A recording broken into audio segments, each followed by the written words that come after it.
Mithali sura ya kwanza mstari wa 5. Nataka nimalizie somo hili sehemu ya part 3, overcoming poverty, kusinga umaskini, part 3. Na sehemu ya 3 ni knowledge. Nimesema mojawapo ya maneno ya somo ambalo linamalizika ni kwamba never put your money in a business you have no idea or knowledge about. Usianze biashara ambaye hauna habari kuhusu. Kama mama ndiye anaelewa hiyo biashara na wewe ndugu, keep off.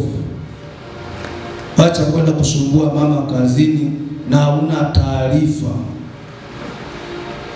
Kila mwanaume anakuja kununua pale, unafikiria anataka mke wako, utakosana. Ujui biashara hiyo asilimia kubwa ya watu gani wananunua. Mtu akifanya biashara anafanya biashara na watu wote, wa mama na wanaume.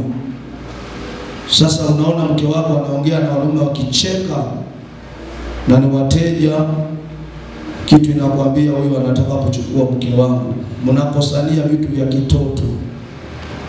Amen. Amen.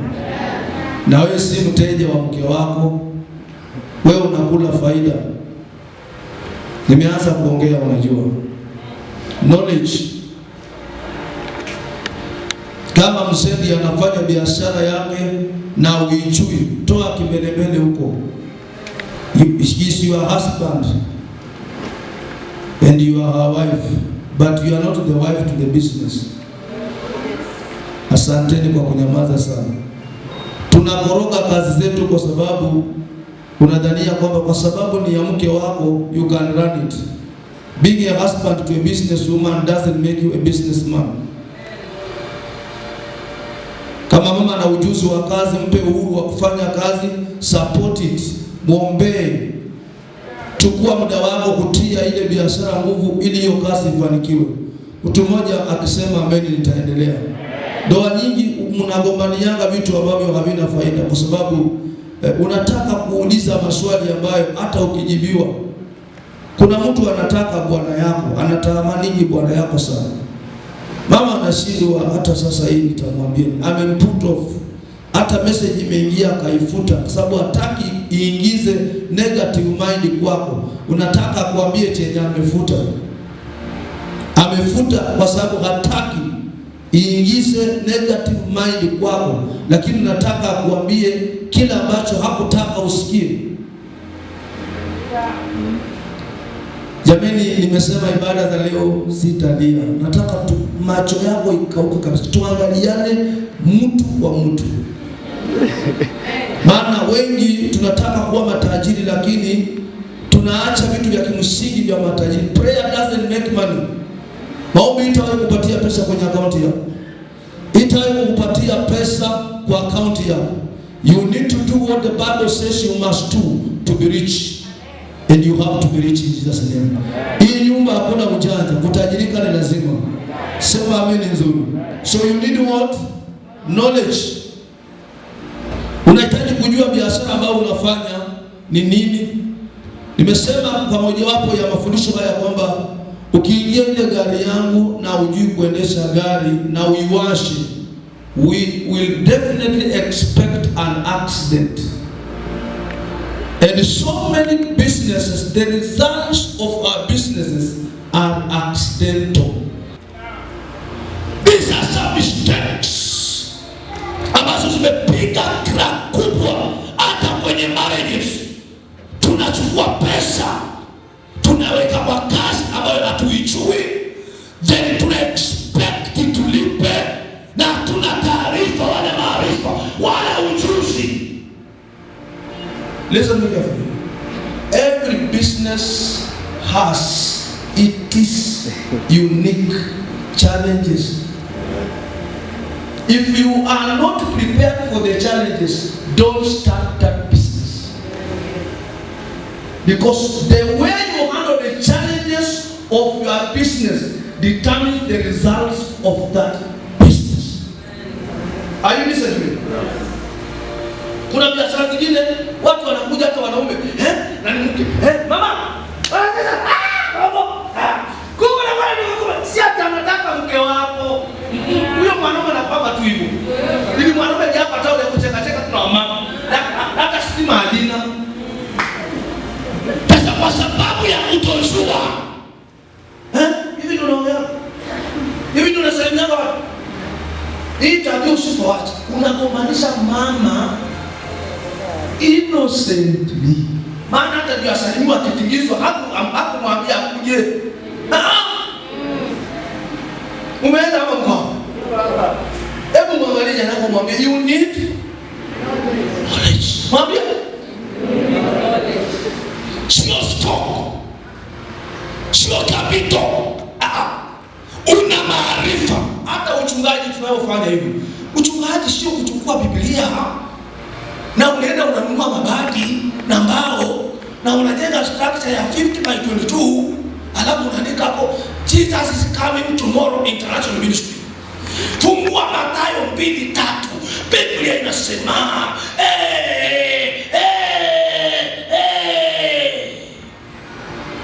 amen. Sasa mtoe sadaka. Hiyo message yako ni ya kutolea mtu sadaka? Hiyo message yako inatosha mtu kutoa sadaka 500? Chakula hiki haiko unataka watu wakule. Knowledge. Tafuta maarifa. Maarifa yana njia nyingi sana. Unaweza kuuliza wenzako ambao wanafanya kazi kama yako, wanafanyangaje tu. Unaweza kwenda kufanya research ya market. Nataka kufungua biashara fulani, inakuanga aje kwa hiyo. Hebu nisikize mtu wa Mungu. Look for the market first before you get money for the business. Are you understanding? If you begin a business with money minus market, you are risking. Guesswork in business is wastage of your resources. Man of God, pray for me. For what? Utajipeleka kwa waganga wakupatie shughuli dawa za kukamata wateja. Sasa wewe wateja wako wote kama wameletwa na Si hawa ni zuzu. Unawateja zuzu, watu wenye wamekamatwa na hivi wanakuja kama hawajui na wananunua. Hawajuani wakinunua kwako. Una customer baa wako sawa.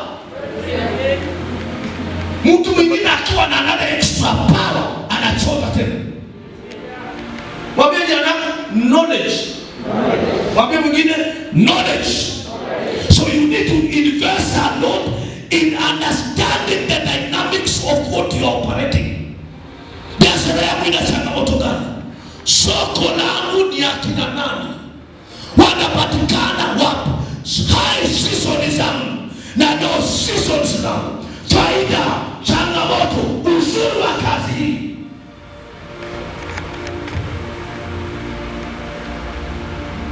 Sasa ukienda kwa waganga karabasaria watu wamepanga na hili. Niangalie niemo kazi yangu niambie kama itafaulu. Nani ya kuangalia?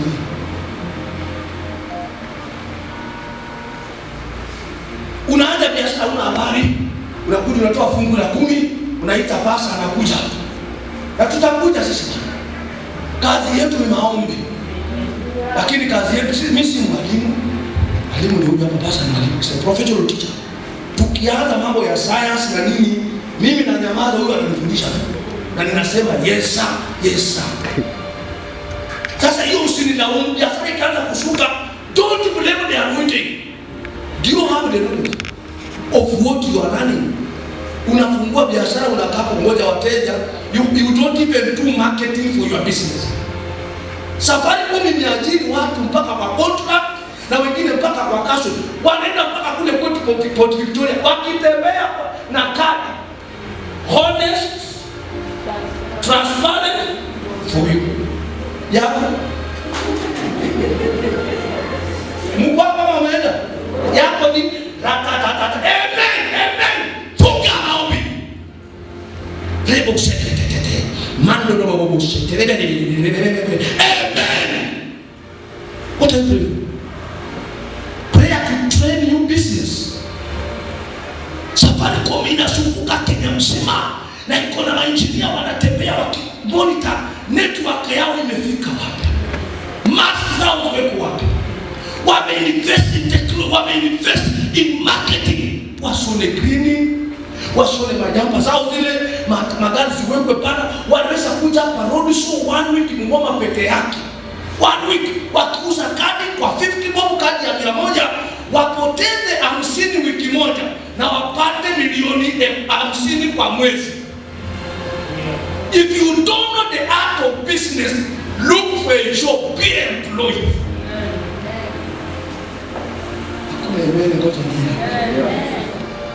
Hallelujah. Stop blaming God and prayer.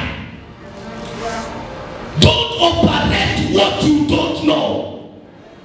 Usifanye kitu ambacho usichukue loni 50,000 kwenda kuleta viatu na utapata miguu ya kuvalisha. Who told you we are going to buy your shoes? And remember, as you go to bring shoes, madam, there are already people selling shoes in Bungoma. Do you have enough muscle to challenge your competitors? It is not what you are selling that matters. It is the clients you target. Oh, are you listening to me? If you have the necessary knowledge in matters of what you are doing, you don't need to fear your competitors because you are not guessing. You know yourself. Can I hear something? Amen. Ibada hii itakuwa mfupi sana. Maybe the next 30 minutes I'll be through. Because since I'm teaching, I'll be giving you bit by bit. Because wengine labda mnachukua polepole. Knowledge. Proverbs chapter 1 verse number 5. Kimbia mbio sana. Kimbia mbio sana. Proverbs chapter 1 verse number 5. Kimbia mbio msomaji wangu. Mwenye hekima asikie na kuongezewa. A wise man will hear and will increase in learning. Na mwenye ufahamu ayafikie mashauri yenye njia. Watu wote naomba tufike pale. A wise man will hear and do what? And will increase in learning. Kuna tafsiri nasema and will increase in knowledge. Kama uko nayo inua mkono. And he will increase in knowledge. Kuna mtu ako nayo kizungu. A wise man will listen and will increase in knowledge. Kuna mtu akona translation? Hakuna. Tusome hiyo yetu wakitafuta. Mwenye hekima asikie na kuongezewa elimu. Ndio. Na mwenye ufahamu ayafikie mashauri yenye njia. Kufahamu mithali na kitendawili na maneno yenye hekima ni mafumbo yao. Sawa. The wise also will hear and increase in learning, and the person of understanding will acquire skill and attain to sound counsel, so that he may be able to steer his course rightly. That is Amplified Bible. I will be.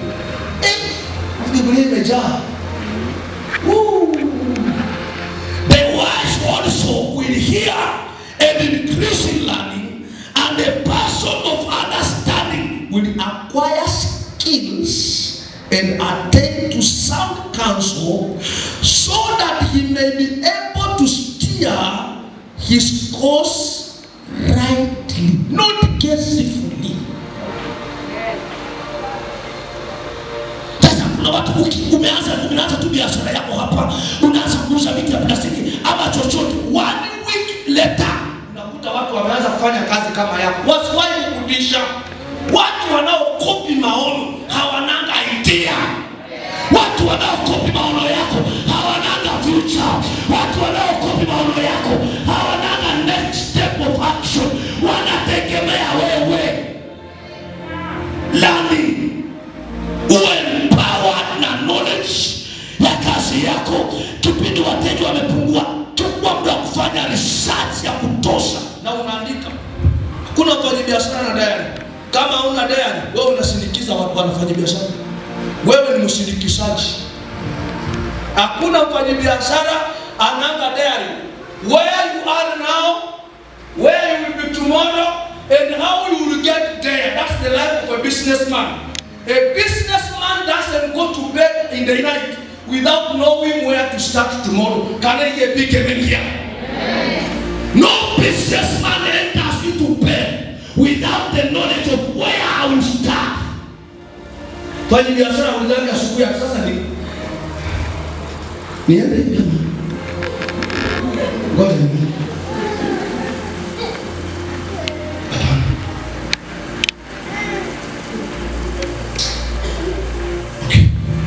Barabara zote ni barabara. Barabara zote sio barabara. Hii inaenda Mumias, hii inaenda Nairobi. Barabara katika Biblia zilitajwa na jina la kule unaenda. Wale wanasoma Biblia, barabara za Kenya inaitwa Koinange Road, Uhuru Kenyatta Road, Raila Odinga Road, Bunyala Road. Barabara za Kiyahudi haziitwa hivyo. Barabara za Kiyahudi Biblia zinaitwa kulingana na direction. Hii barabara inaenda Mumias. Kama unaenda Mumias, unaita Mumias Road. Hiyo tu barabara. Kama unaenda Bungoma, unaita Bungoma kulingana na kwenye una jina la barabara ni direction ambayo, so mtu aliye na mawazo ya pesa na utajiri haendi kulala kama hajui kesho yake.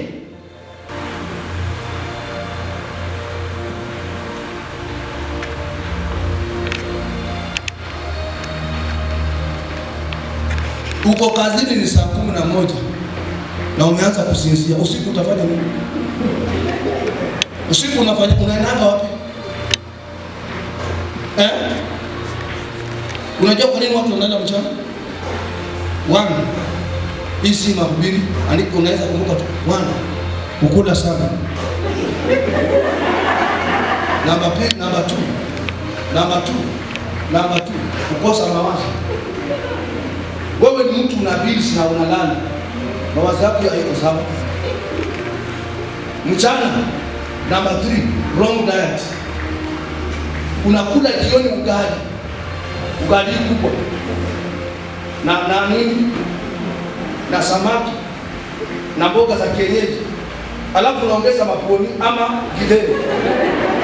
Na alafu hii chakula ukisha ikula nayo ikiwa tu hivi unaenda kwa kitanda unalala. That food didn't work for you. It's a wastage. Watu wa biashara wanakulanga light food jioni. Ugali mniachie mimi. Mtu amekesha na morning glory nikule. Unakula chakula night so that when you sleep at night you don't dream umeenda matanga na kuna mtu amekufa. Some dreams are driven by the way you eat. Unaona ati mtu amekuletea pesa ili famosini pasa. Sasa unalala usiku kama umeshika kitu cha tawa. Hizi ni kwa wakati. Ndoto za umasikini.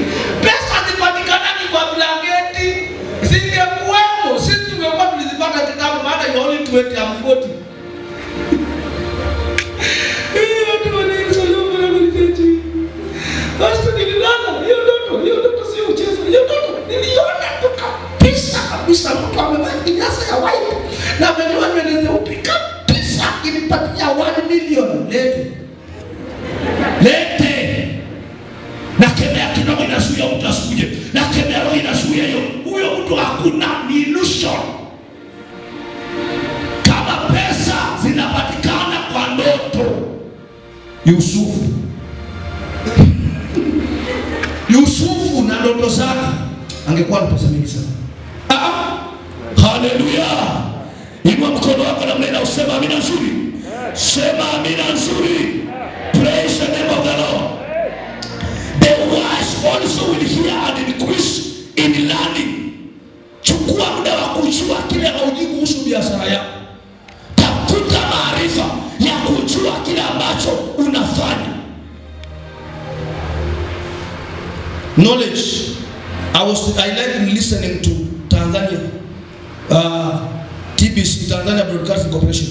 And last time when I was listening to the head of parliamentary operations in Tanzanian parliament, na akawa anauliza, why do you ask all aspirants when wamepita ubunge na nini, they have to give all their credentials CV hiyo. So akasema we pick all of their CVs because we want to know huyu amesomea nini, so that when we are making parliamentary committees we put people at the rightful committees according to what they are going to school for. Mtu mwenye amefanya agricultural engineering tunamweka kwa committee ya agriculture. Si kuchukua agricultural engineering kama siku za Moi na anafanywa waziri wa elimu. At Minister of Finance amesomea agriculture. Kwa nini wageni kile? Kulikuwa na total mess huko nyuma sana. Waziri wa security hata hajui kusoma. Is it true? Sasa wanachukua baba sao sote wakianza kuchukua parliamentary committees ya education ya nini, wanaweka mtu kwa komiti ambaye akiinua mkono kupeana maoni anapeana on basis of knowledge, not what his constituents told him. Ati ukienda Kabaradeti ati barabara zimewekwa lami zote, ng'ombe zinalala kwa lami. Umeona Kabaradeti? Vitu vya kusikia. Paka unachagua mbunge akisimama kuongea unazima TV jana kama wangu. Acha nisitaje tu kitu. Acha nisitaje kitu. Kwetu ni Mombasa. Mtu anasimama anaanza kuongea vitu paka hata wewe sema jana. Yaani mtu anawakilisha vibaya.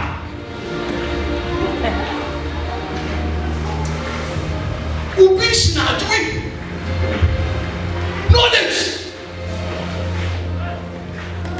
Sasa nashukuru Mungu kwa sababu ya the current parliament is sasa 99% lawyers, teachers, doctors, engineers.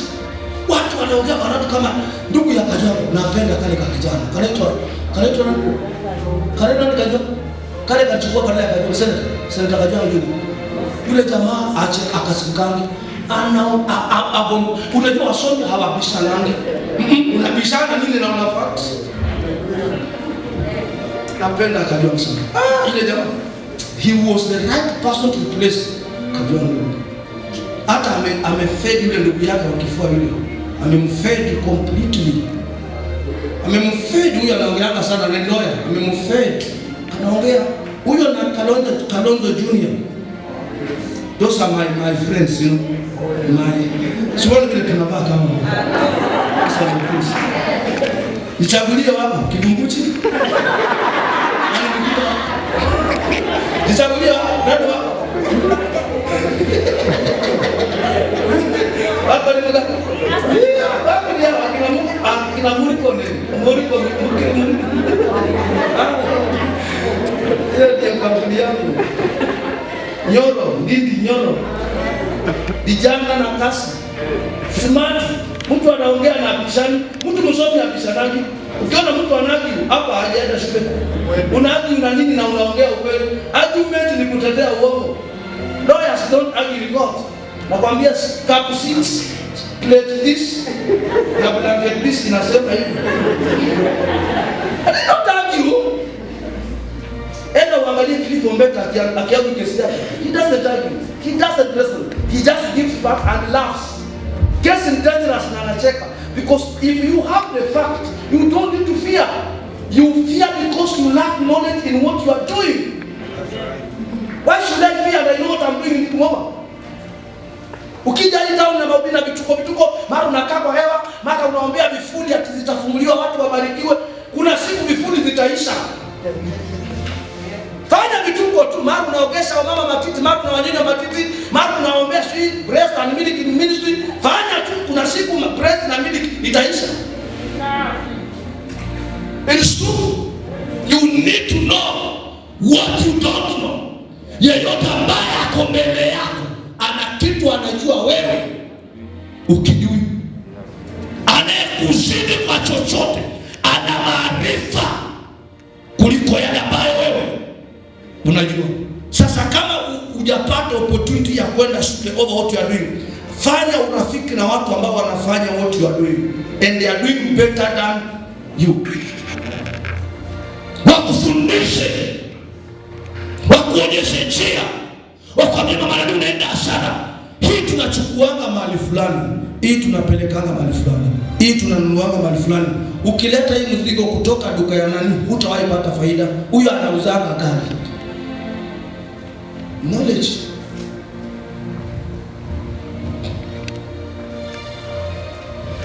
Proverbs 24 verse 14. Mkinisomea nitafurahi sana. Nimesema nachukua muda mchache sana kwa sababu nafundisha na sitaki kumega nyingi, inaweza kukulemea. Proverbs chapter 24 verse number 14. Thank you. Kimbia mbio. Basi utaijua hekima kuwa tamu kwa nafsi yako. So you shall know skillful and godly wisdom to be thus your life. If you find it, then shall it then be a future and a reward, and your hope and expectation shall not be cut off. Soma Kiswahili vizuri. Basi utaijua hekima kuwa tamu kwa nafsi yako. Kuwa tamu kwa nafsi yako. Ikiwa umekwisha kuiona. Ikiwa utajua hekima ni nzuri, maarifa ukisha yaona. Utajua maarifa ni mazuri ukishaona uzuri wake. Mimi ni wale wabili sikuwahi kuamini kwenda Bible school. Mimi ni wale tulizaliwa ile rough game ya evangelism, kutusi watu sokoni na mahubiri. Takufa mtaisha. Unagombana na watu sokoni ambao walienda biashara zao, sio umewaita. Nikakaa chini ya mtu mmoja mhubiri ambaye nampenda, akasema, baba, wewe ni mhubiri mzuri sana. Una power, una anointing, una ufunuo, lakini you need a regulator. Mkwapa power ile uko nayo tu ikiwa regulated. Mahali pa 12 volts achilia 12. Mahali pa 3.6 kama simu beti ya simu 3.6. Mahali pa 415 industrial achilia. Sasa uko na power na unaichanganyanga. Mahali pa 3.5 volts unatumanga 415 na ina blow. Nikamuuliza, what do you mean? Akasema, go to Bible school.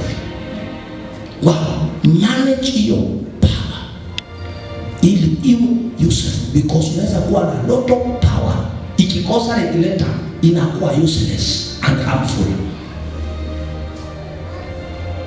nikaenda Bible school nikasoma, nikarudi mara ya pili nikasoma, nikaenda mara ya tatu. Nikiwa shule bwana, nikiwa shule niliona nilikuwa na ujinga kilo nyingi sana, sio mimi. Unaweza kuwa unafikiri unafanya kazi zao kwa sababu ya kujua unakosea.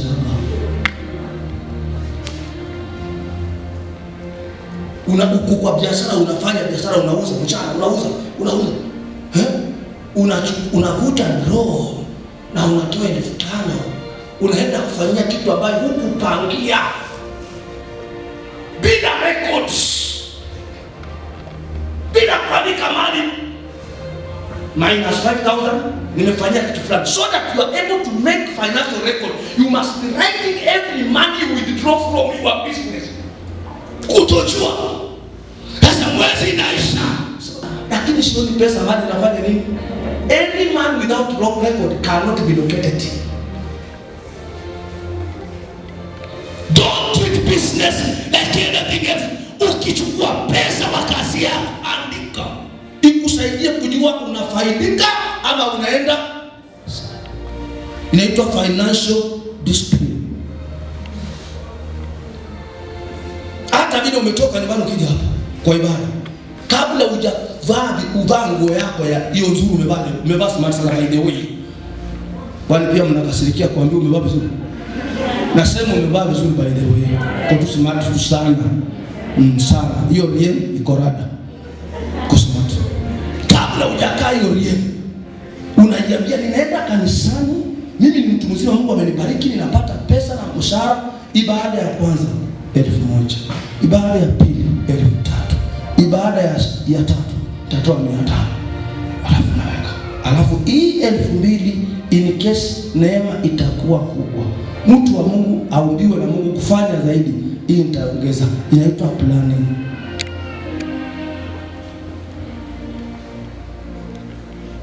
Unaendelea na wa Mungu, unasikia Mungu ameniambia hii, wacha nipea. Hebu nikusaidie kuelewa. Kuna watu wamefilisikia kwa kanisa zinazoitwa the spiritual churches. Wamefilisikia kwa kanisa za kiroho kwa kutoelewa habari za kifedha. Usiseme amen na tawili.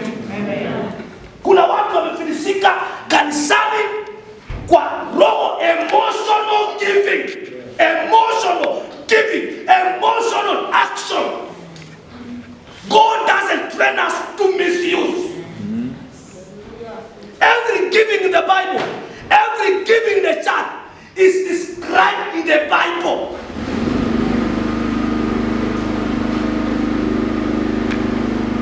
Pastor, unaongea ni kama utaitisha sadaka. Nitaitisha tena. Mtu anapitanga Jumapili ya kuja, unaenda kanisani muda mrefu. Mimi vile wachungaji walinifanya. Mimi church. Pastor niambia, nitoe shilingi milioni 1 na baada ya mwezi mmoja Mungu amemnenea, sijawahi kuona kitu. Illusions. How do you make money that way? How do you make money by this and this and this and this? And because many believers wanakiuna njia ya kutajirika bila formula, wamejipata wakiwa mateka wa the so-called men of God who are not men. A man of God who is driving a 20 million car and 90% of his flock is walking on foot is a thief. Don't say amen, I'll preach. If I drive this car in this church alone, I'm not only walking in the foot. I'm a professional, not a professional, a biblical thief like Zacchaeus. If you have the anointing to be rich, that anointing must be imparted in your children. You cannot be an anointed man of God, success, and all your children are suffering. It is not really good. We question your anointing.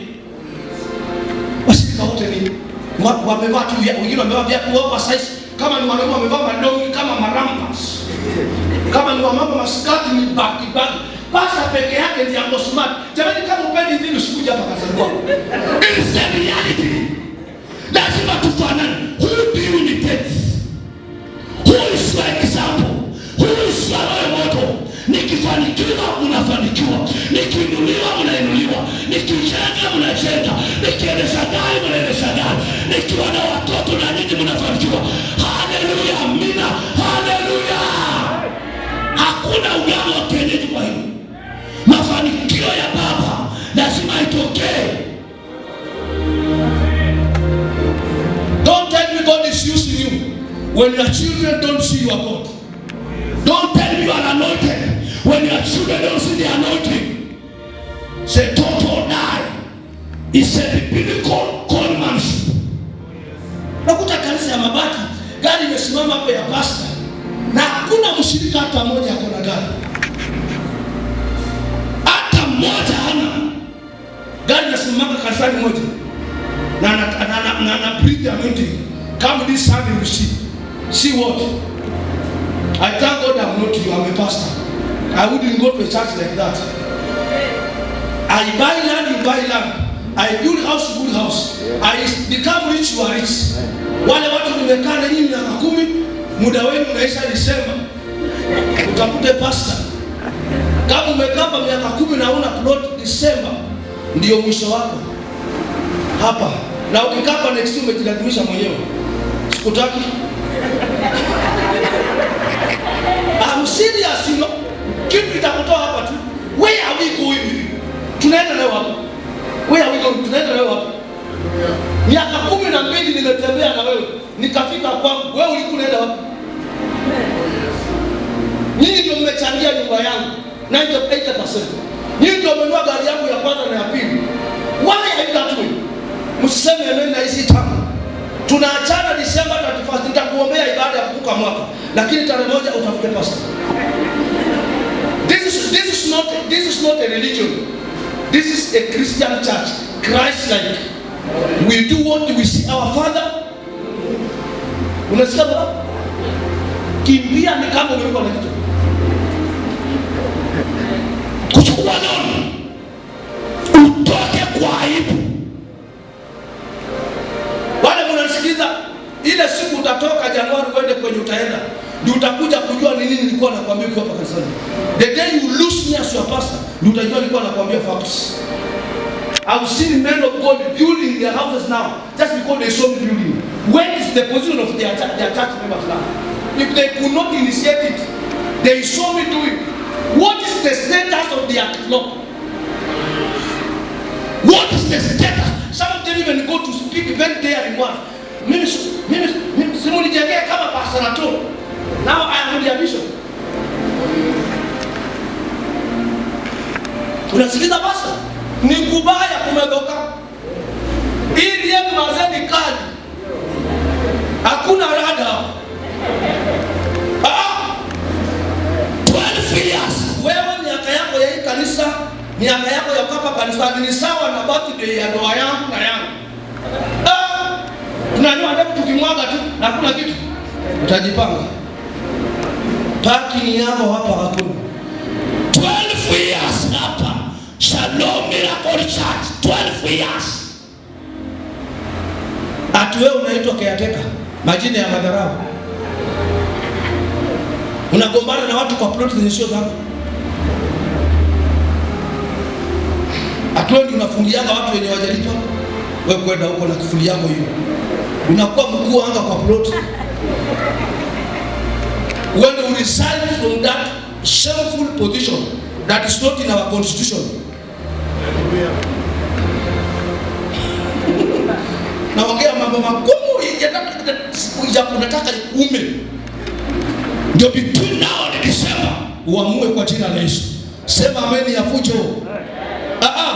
Proverbs 20:15. Kimbieni ndio watu wa Mungu. Nimebakisha dakika kama 5 nifunge tuingie main service. Kimbia mbio sana. Proverbs 20 verse number 15. Kimbia mbio. Dhahabu iko na marijani tele. Dhahabu iko na marijani tele. Kimbia. Lakini midomo yenye maarifa. Lakini midomo yenye maarifa ni kito cha dhamani. Kizungu inasemaje? Kimbia mbio sana. Midomo, nisome tu midomo yenye dhamani. Ni midomo yenye maarifa ni kito chenye dhamana. Kizungu. There is gold. Nataka nisomee midomo peke yake. Midomo yenye maarifa. But the lips of knowledge. The lips of knowledge Are a precious jewel. Are a precious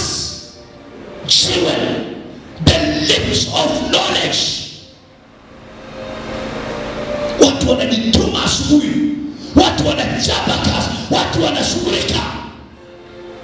Wewe unalaumu serikali. Serikali yetu hii huru bosi fulani, watu wanajenga, watu wanafanya vitu, wewe unalaumu watu. Proverbs 2 verse number 11. Proverbs chapter 2 verse number 11. Nimalizia na the importance of knowledge in your life. Kimbia mbio. Busara itakulinda.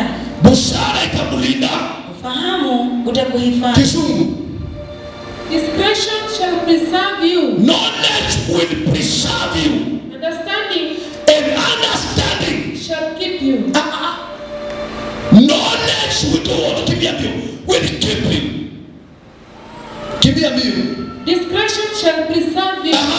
Understanding shall keep you. Maarifa yatakuhifadhi. Mtu anayefanya kazi anayojua, unang'ang'ana kila siku kuelewa kazi ambayo Unaifanya. Sasa walokole wewe kazi ikianza kuwa na matatizo, badala hataki kujua shida nini, ako prayer mountain 1 month. Utakaa kwa milima wewe mpaka Gotolilo. Utaenda mpaka Gotolilo, utapanda mpaka Kitimikai. Hey, wewe. Kama ni milima, Sangalo iko hapo. utakaa juu ya milima mpaka Hell's Gate. Ukitafuta Mungu akae juu ya milima. Kitu kidogo tomacho kinahitaji maarifa. Mfungo siku 5. Kitu kidogo tomacho kinahitaji maarifa. 7 days prayer And fast. Anakuambia I am just taking it dry. Take it dry. Take it wet. Take it hot. And take it oily. Or English. It's just fasting. You can even take it juicy. COVID-19. It is still fasting. Prayer does not correct mistakes. Doesn't correct mistakes. Walokole watu wa Pentecost, we must come out there, be sober and challenge even unbelievers. Mtu ambaye hajaokoka na kushinda nini? Na una Mungu. Musa anasema, je, kunalo taifa ambalo lina Mungu aliye karibu na wao kama sisi? Mlevi anafungua kazi yake, anauza kuliko wewe because ana knowledge.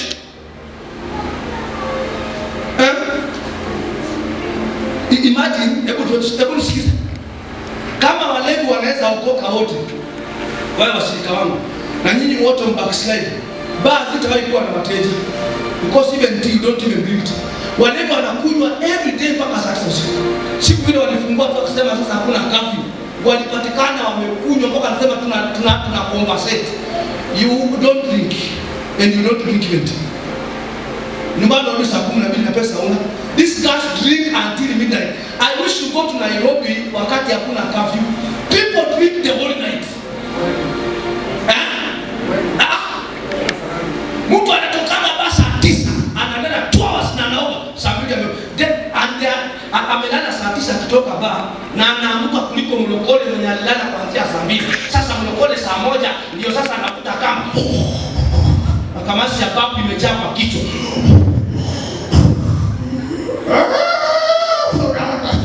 Anaota walio wanaota wameenda makumbusho, maana huko kuna chakula. Tumeenda makumbusho ya utaenda makumbusho mpaka usikizini. Tena makumbusho mpaka wakati umelala. Watu wameamka mapema. Mtu ukimwangalia saa 2 amefunga tai kama yao, huwezi jua amelala kila usiku. Huwezi jua. Mekula boligamu yake amejitengeneza vizuri, anaingia ofisini, wanakumbushana. Na kama atasikia analemewa, saina anakimbia kutoa ndogo. Nyinyi hata kifuli hamna, hata wacha ndogo. Kifuli hata hamna. Hata kifuli hamna. Watu wanaenda kutoa ndogo saa 4, hata kifuli. My God, Mungu anisaidie tu. Anatoa ndogo na waini.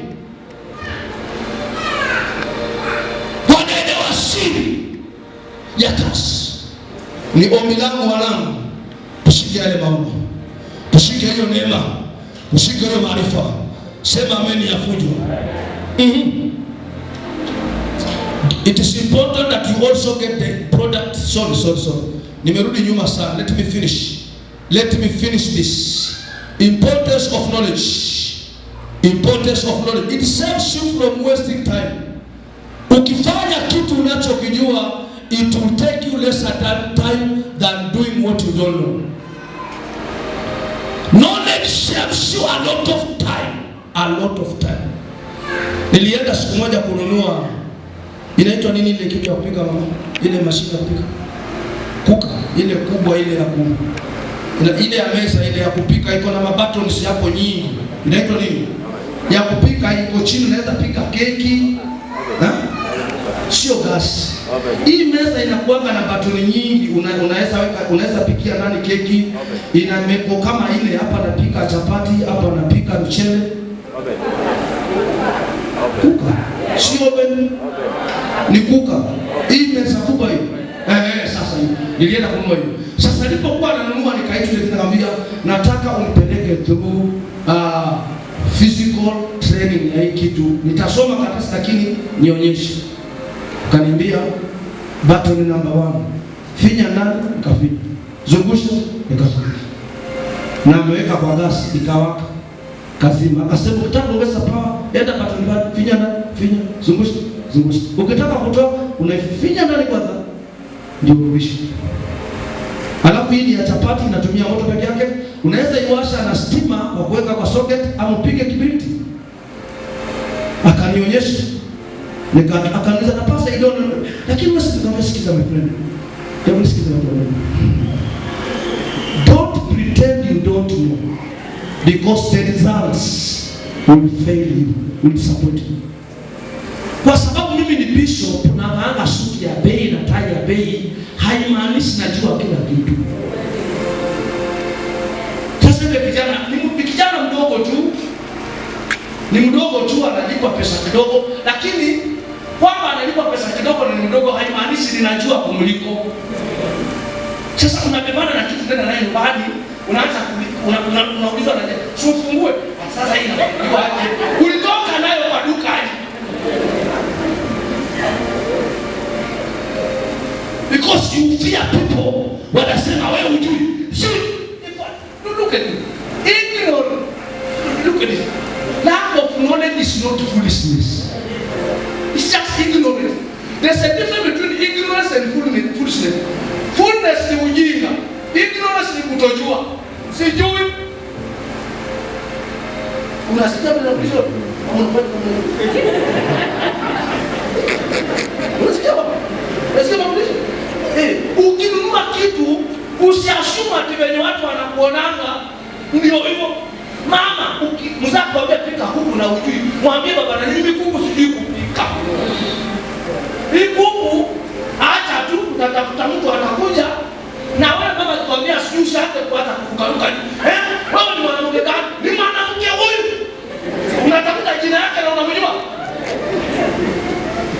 Huyu bila Mungu, unaingiza mama kwa mitihani ya kwanza kufanya vitu kwa siri.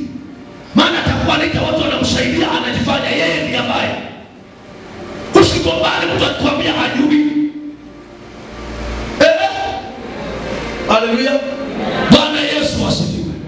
Bwana Yesu asifiwe. Bwana Yesu asifiwe. Hebu nikupatie za kwangu. Nilikuwa nasafiri siku moja nikaenda na mahali kunatumia inaitwa escalator ama excavator. Ile staircase ya mashine. Escalator. Sio excavator. Excavator ni nini? Chonga mchanga. Mnanicheka? Excavator ni? Excavator ni mashine inafanya. Hii inabomoa kama hiyo sauti ambayo inachimba barabara. Inachimba barabara hii ya mkono hii. Ndio excavator.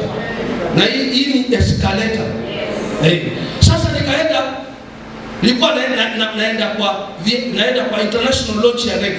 Kuna staircase na kuna excavator. Hiyo esta na unaweka hiyo mwenyewe. Excavator ama excavator unaweza weka yote. Nikasema mimi stair nimepanda Kugoma miaka mingi. Hii ndio sijui. Unafanya hivi tu na unasimama. Yenyewe ina. Nikasema mimi shida yangu ni kutaka kujua chenye sijui. Nikaona watu nikasimama hapo. Watu wanasema you are not going to say no, I have never used this, please just go ahead so that I can see. It's not foolishness. unaniangaliaje na tukienda na wewe mimi nitakufundisha wewe. Kama just go ahead, I've never used this, I just want to see the way you use it and go. Nikasimama, nikaona watu wanafanya hivi na inaenda. Nikaona watoto wanafanya hivi na inaenda. Nikaona watu wanafanya hivi na inaenda. Na mimi nikaangalia, si nikuona tu. Kuna masomo ya kuona na kusikia. Na mimi nikafanya. Na nikaenda nikangoja mtu wa pili amepanda awe karibu ya kushuka vile vile anashuka. Na mimi pia nashuka. Because where I'm going ziko nyingi kuliko za hapa. Nikapanda, nikaenda, nikafika, nikaona natoa mguu. Na mimi pia nikatoa haraka. Na nikashuka. Nikapanda ndege nikaondoka. Nikifika Misri, airport ya Cairo ni 2 times ya Nairobi. Unashuka hapa, unaenda kuingia kwa ndege Msukuma. Na ni nyumba moja ndefu. Hiyo nyumba kutembea kutoka hapa mpaka huko ni ngumu. Kwa hiyo kuna hizo escalator ndefu. Unashuka tu na ikanyaga hivi, alafu inakimbia room number 26. Kwa sababu nimejitoa ujinga nikiwa Nairobi, sikupata matatizo Misri. Sasa wengi wetu watu wa Mungu, to be honest, kuna watu wengi hapa sana vile tunakujua sio wewe. Mnakujifanya si wewe. Ujui kabisa, ujui, lakini unataka kuonyesha watu.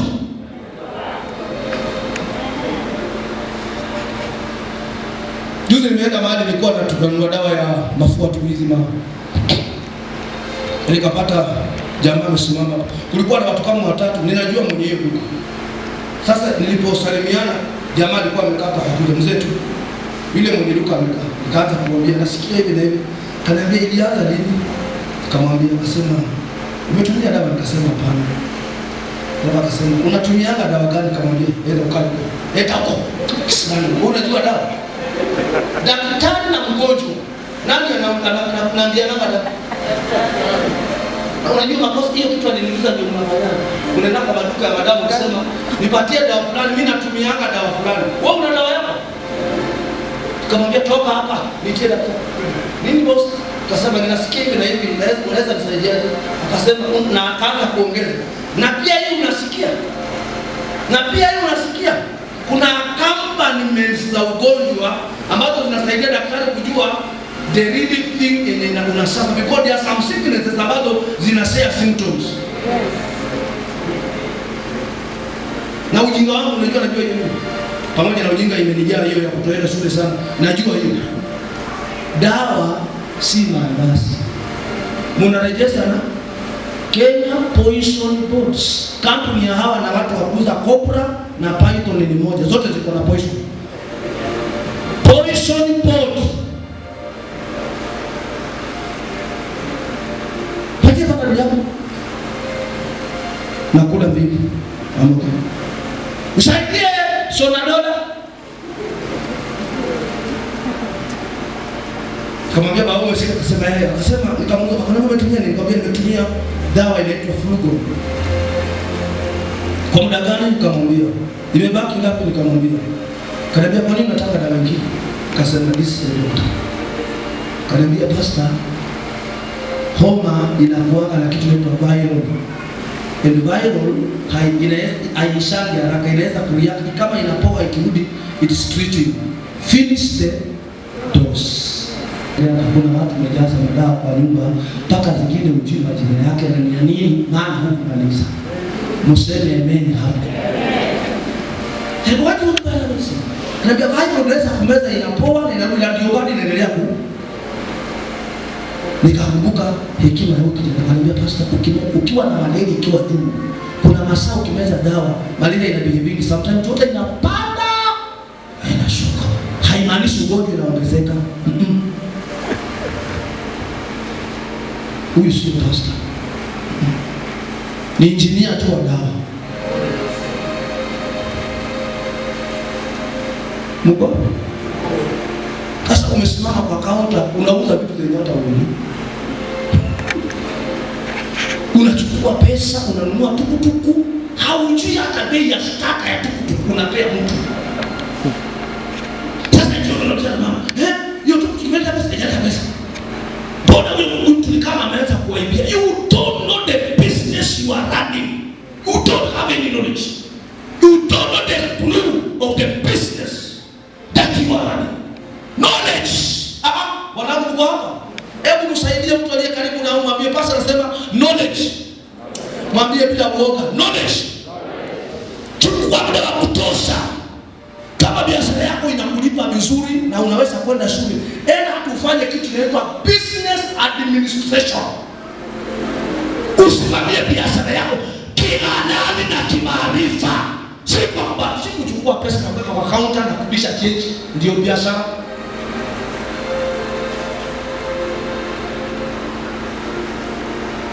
Haleluya. Haleluya. Haleluya.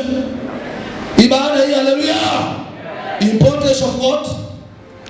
Knowledge saves you what?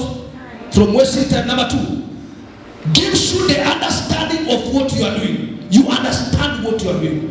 Kuna mtu ukienda kwa duka yako unamwambia nataka wiki inaitwa baba. Nataka kitu fulani. Anakwambia okay. Anaenda tena anatoa. Alafu anakwambia kuna size A, kuna type B, kuna type 3. Kuna mtu unaenda unataka wiki inaitwa fulani, anakwambia na hiyo ni gani? Na ndiye anauza. Hata mimi sijawahi kusikia kitu naitwa hivyo. Kuna dawa ilikuwa inaitwa Merocaine. Unajua? Merocaine ya kutengeneza throat. Ilikuwa inanipea sana, tablet moja unalamba inakusaidia kwa. Siku moja nikawa ninahitaji, nikaenda kwa duka moja nataka Merocaine. Yule jamaa akaniambia sijawahi kusikia kitu inaitwa Merocaine. Hiyo ni nini? Wewe acha kuletea majina yako hapa. Kaambia my friend, if I were an inspector, I would just put you on this shop. You are a quack. I don't need to teach you the names of the medicines. Merocaine. How are you to I have one profession like in my church who is better than you. I'm not a fool. But here they are saying, "Hapana, sichukue kofuta." Nikamwambia, "Kofuta is not more." Petronila King. Are you here? Ask your neighbor for me. Do you know your business? Ask for it for me. Ask for me. Do you know what you are doing? Please ask me for me. Do you know what you are doing? Ask it for me again. Do you know what you are doing? Let me give you another practical example. I used to rear 1,000 broiler chicken as a businessman. And one thing daktari wangu wa veterinary alifanya, nimejifundisha tu mix up. Kuku ikikufa, ninaiweka kwa karatasi na mbele napeleka kwa veterinary. Wanaifanyia postmortem.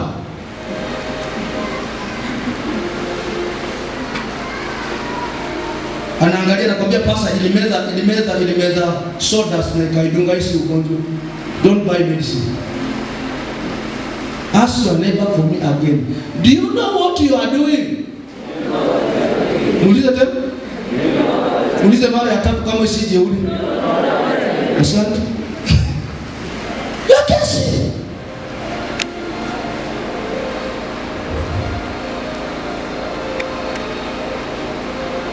Nimeenda kununua vitu kwa duka. Nikasema nilikuwa nanunua tiles, nikataka 22 boxes. Wakaniambia wako na 18. Nikasema nipatie hiyo, kanipatie. Wakienda kwa stock kwa sababu wakakuta ziko 25. Yule jamaa akauliza, "Where did these 3 boxes come from?"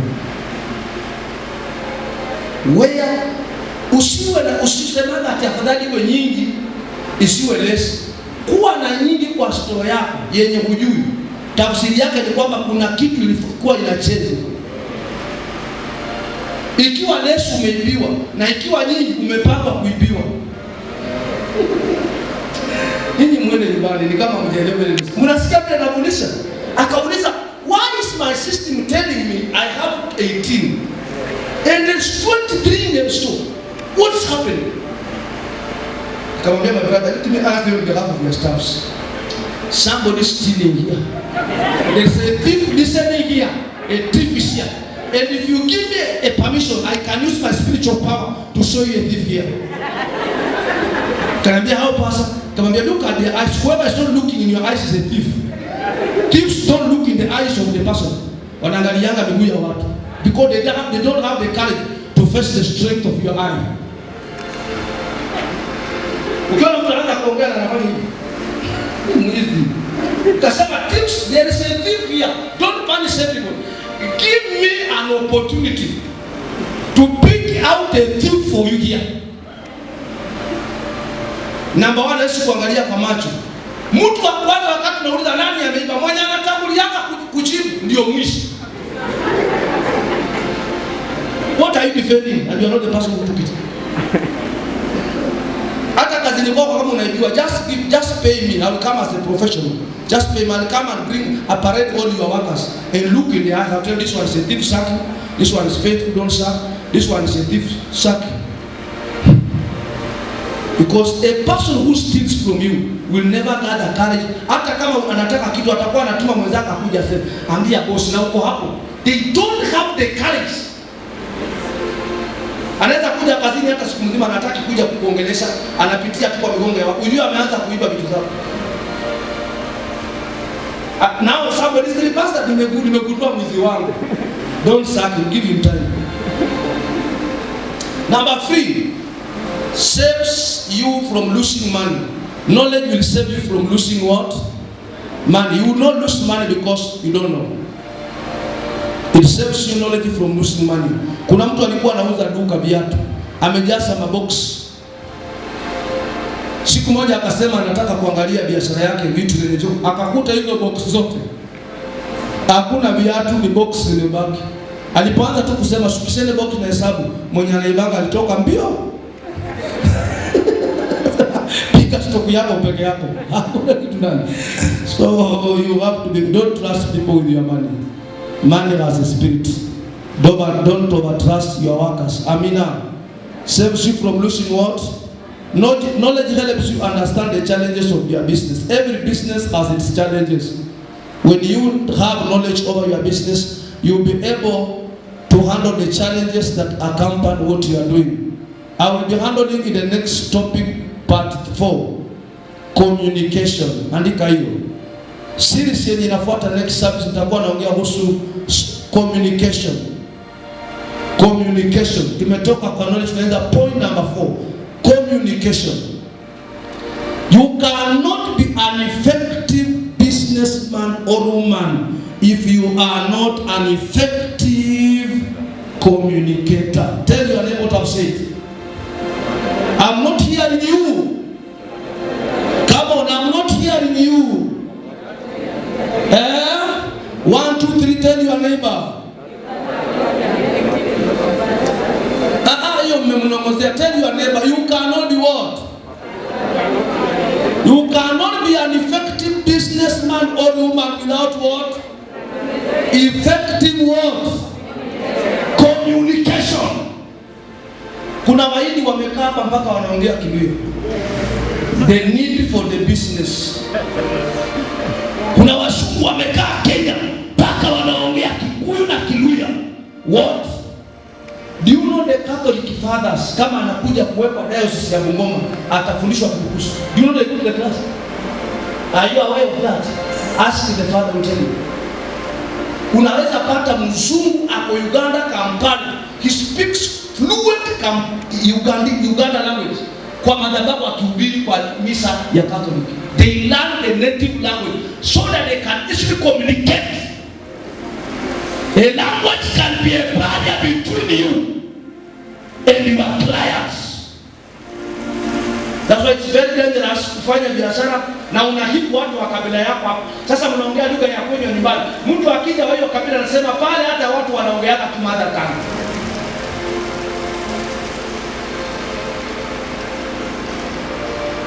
Mumeenda ama mko hapa?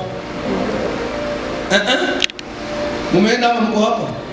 Communication is one of the major link between you and your clients. Major link between you and your clients. It's the major link between you and the people you interact with in terms of what you are doing. How do you communicate with your customers? Mteja amepiga simu asubuhi mpaka saa 8 hujapiga ukajua anataka nini.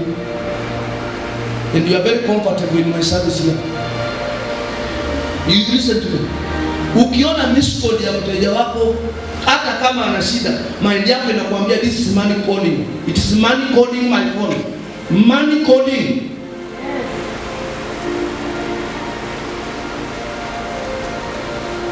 Every businessman and woman listen here.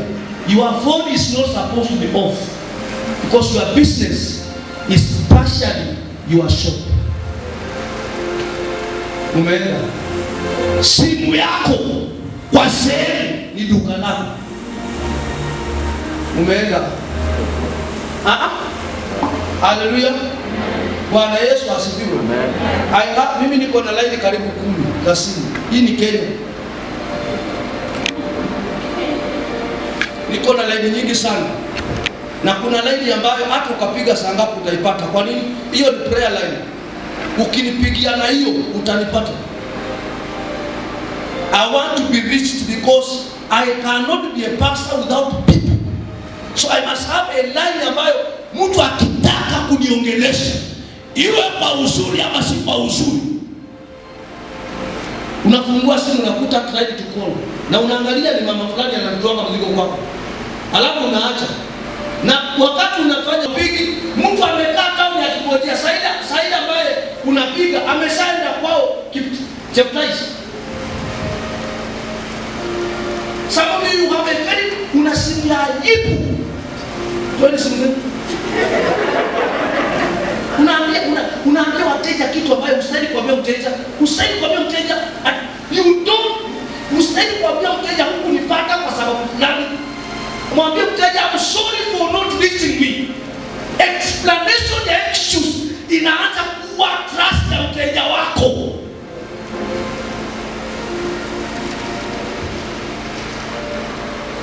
Sasa unasikia mnakuja? Simu yangu betu ni mbaya. Wewe. Don't tell your club, don't tell your customers those statements. Hata kama ni kweli. Mwambie tu nilikuwa nje ya mtandao. Because the moment your class wanajua una matatizo, wanajua they are helping you. They are not doing business with you. They are helping you. And the moment they begin to help you, wataanza kufrustrate kazi yako. Usifanye wateja wako na kama wanakusaidia, wajue ni biashara mnafanya. How do you communicate? Percentage kubwa ya wateja wako, how do you reach them? Convince your customers waingie kwa network yako so that you can be reaching them anytime you want. Create a WhatsApp group for your class. Anytime you bring something you post, they see.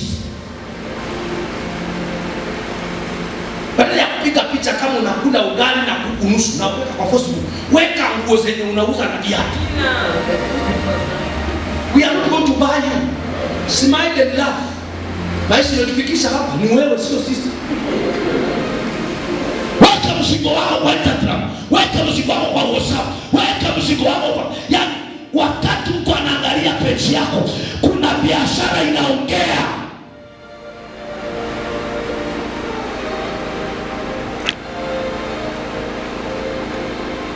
Something very funny and very regretful that some of you are not proud of what you are doing. You even don't want people to know you are a salonist. You are not proud of what you are doing. If you are not proud of what you are doing, that business will never pay you. It is a spirit.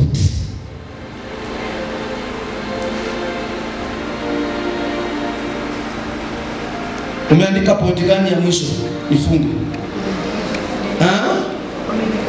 Communication is the major link between you and what? Father, in Jesus' name, I want to thank you. Thank you for your word. Thank you for the teaching. Thank you for the grace. Bariki watumishi wako. Umenipa neema ya kufundisha, nami nafanya hivyo. Unisaidie kufikia kila mtu ambaye kazi yake ilikuwa inalemaa, kazi yake ilikuwa inaliwa kwa sababu ya mafundisho haya. Anapoyasikia apate dawa ya uponyaji kwa ajili ya kazi yake na biashara anayofanya. Tunaenda kukutolea dhabihu kwa ibada hii. Yesu ipokee na ibariki. Katika jina la Yesu tunaomba na kuamini. Amen and amen and amen and amen.